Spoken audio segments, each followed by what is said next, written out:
You can't beat having a centre stand, can you? Doesn't matter if it's a road bike or a dirt bike. It's so useful. Obviously, oiling the chain, cleaning the chain, adjusting the chain. And of course, if you have to have a flat tyre or work on the rear wheel, obvious stuff again. So lots of bikes don't come with centre stands. This is my DR 790, and of course I've put a centre stand on it, and it's so useful. But what do you do if you can't buy a centre stand for your dirt bike? Well, I've come up with something which is quite useful for my new KTM. I'll tell you about it. I was just watching YouTube this morning, as I do, and one of my favourite sites is the Telerover site. That's Mike from Colorado, and he's the fellow who rides around on his KTM 690 with his Australian Shepherd Deacon, very famous nowadays. And he was just talking about, or lamenting the fact that his 690, like many dirt bikes, they don't come with centre stands. And he bought a Linden Posket accessory sort of side stand, quite small, and it basically you install it on your bike in conjunction with using your side stand, and you're able to get your rear wheel off the ground. So I had a good look at it this morning, and I think I'd seen that before. I wasn't sure what to think of it, but it made me think, well, I made my own version of that stand earlier this year, back in about April or February, and I think it works pretty well, and I thought it might be worthwhile just showing you all what my side stand looks like and how it works and what it can do. I wanted to make my side stand so that it had a sort of a pretty solid attachment to the bike, rather than just sort of, just the bike or the weight of the bike on the swing arm just sort of, propping on it. Okay, so first thing that came to mind was I've got a disc guard, and it's quite a solid 5-6 mil piece of aluminium, might be a bit thicker than that. And so at first I thought, oh righto, I drilled a couple of holes here, tapped them, 6 mil bolts. And so I had a setup where I could just have my square section tube there. I could sort of put it in place and then just sort of lift the bike up and then rotate this prop down and then bolt it in place. And that worked pretty well, but I'm never satisfied with the first option. So I thought, well, maybe we can do better than that. Should have mentioned this at the outset, but of course one of the critical things if you're going to do this is you've got to make sure that the bike doesn't roll forward, and the best and easiest option is, as we saw on Mike's video, just get some Velcro and wrap it around the handbrake and the throttle. I've just used it's a piece of Velcro which is actually used to bind or tie your two snow skis together. When you're carrying them, so it's that sort of arrangement there. So nice and handy, and so that gets that aspect out of the way. So bike won't move, but you've got to keep it securely in the air, and that's the next thing I'll talk about. Now, I originally got the idea from Mike's mate Ron.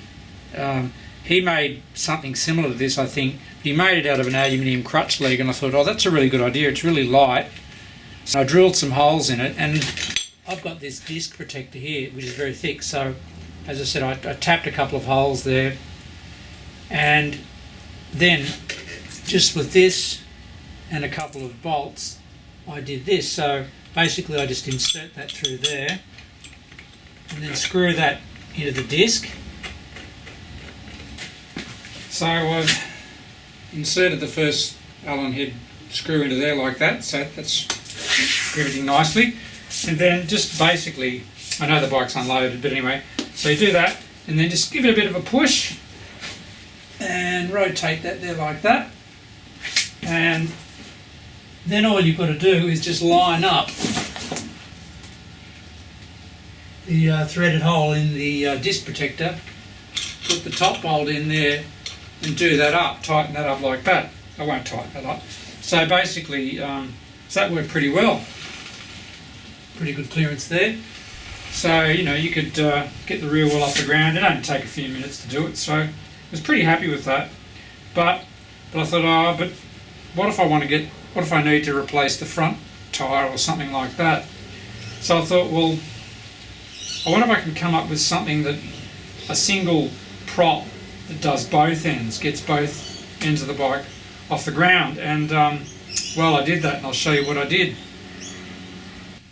Okay, so now working out how I could put a central side stand which would hopefully enable both wheels to get in the air without much problem, I made use of the bash plate. Now, obviously, well, I'm assuming most people have a bash plate on their bike, and I've got a Force aluminium bash plate, and it's 5 mils thick.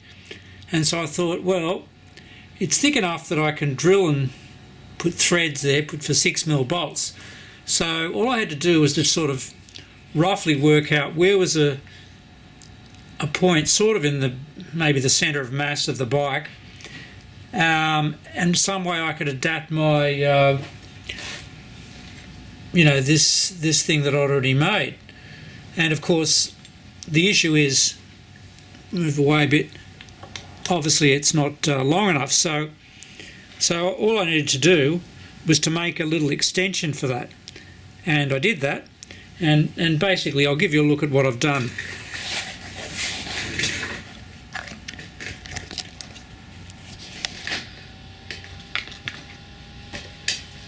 That's all it is. That's 20 by 20 square tube, about 320 millimetres long, and that's just a piece of 5 millimetre flat bar, just with a little bend and some holes in it. That's all it is. So that's not too bad. It's yeah, I mean, I think I could make that lighter. Actually, I think I could probably replace that with some tube, some smaller diameter tube. But I don't know, I'm pretty happy with this. Works really well. It's really solid. So I think I'll stick with that for the moment. So those two bits there, of course, some 6 mil bolts. Okay, don't really need the long ones when it's mounted on the back, and I don't need those anymore. So basically it's just these two 6 mil bolts and another highly technical bit of gear, piece of wood, because what you do is, to help things out, get the bike more vertical, is you put that under the side stand. I think I could use a thicker piece, but I just threw that in the tank bag. So that's all that's involved, and of course Allen keys to do it up. So let's see if we can show you how it all works.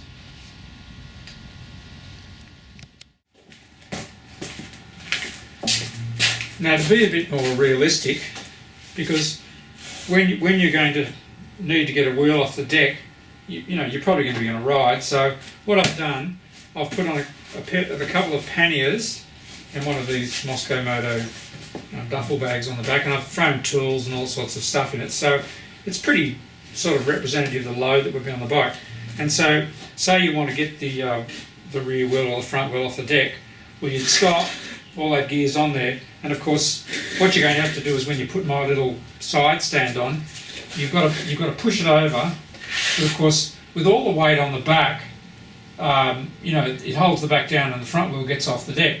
So one thing you probably need to think about, if you're doing this with my system, at some stage you might need to take all the luggage off, because that is going to affect, you'll never get the rear wheel off the ground with all this gear on there. So anyway, that's one issue. But anyway, regardless of that, so what we do is we get my little steel plate here and just attach it here to the bash plate,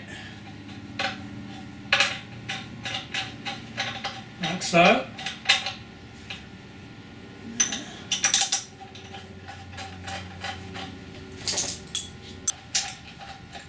Because of the thickness of the bash plate, which is 5 mils, in my plate there, which is 5 mils steel, that's, you know, that's pretty solid. So that isn't going to go, that can't go anyway. which is one of the good things about my system. It's really securely mounted.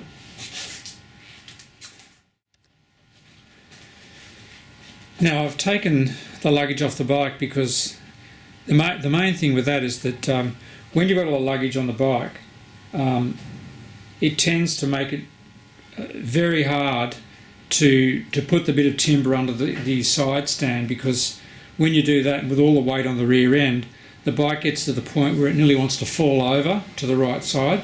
So, and you probably need to do this if you're out on a trail anyway. Get the gear off the bike, and it helps me to show you how it works better. So I've just taken the panniers off and the duffel bag off, and just out of interest, I've thrown all sorts of tools and stuff in there and cloths and everything. The duffel bag weighed 11 kilos and the panniers weighed 18, so 29 kilos I had on the back, and that would be pretty representative of a load that I would be carrying for certainly overnight, or even potentially sort of a camping situation. So anyway, that's real life. So we'll next move on and show you how the rest of it works.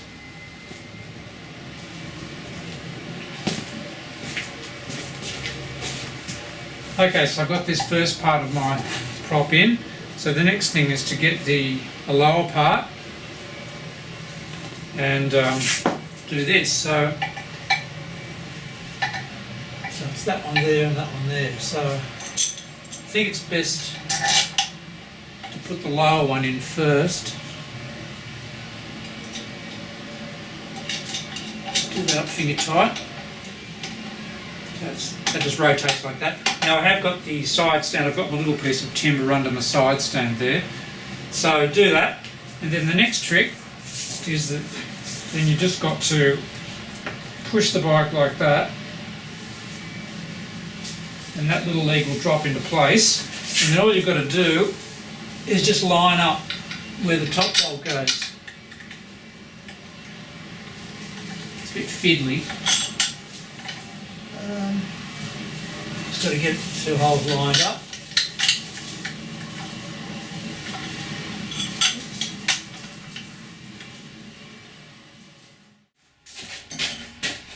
Okay, so the only issue I can think of is that if I had a full tank and a tank bag on there, there'd be 15 litres of fuel altogether, and there's only about 4. So the question would be, with that extra weight from the fuel, would it stay on the back wheel if you wanted to work on the front wheel? But that could be easily sorted, because all you have to do is just get these, or just make sure that the panniers are on the bike, and whack over the front wheel goes up in the air. So let's just see. So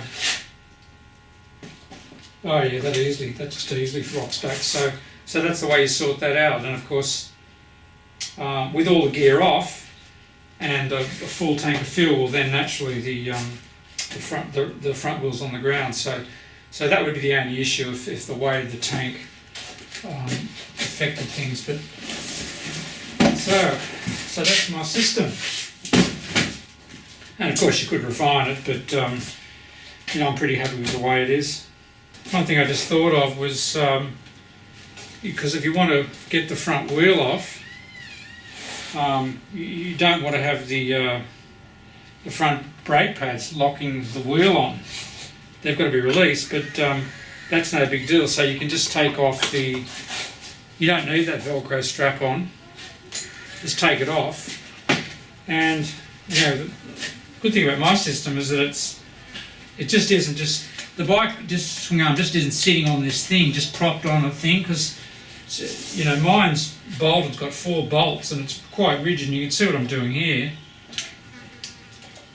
It's got enough strength that you could be working on the front wheel of the bike and pulling away, and with not too madly, but you could get that off quite easily. And of course the same when the rear wheel's off the deck. Even though in this case here you'd have the front brake lock, but you can sort of stuff around with here and manoeuvre it, and I'd be pretty confident that it isn't going to break or fall apart. So yeah, so yeah, I'm pretty happy with that system. And so there you go. Hope that helps you out. If you haven't got a centre stand, there is something you can do that's really cheap and easy. No welding required. Just a rubber chair leg stopper, 4 Allen bolts, a few holes and a bend, and away you go.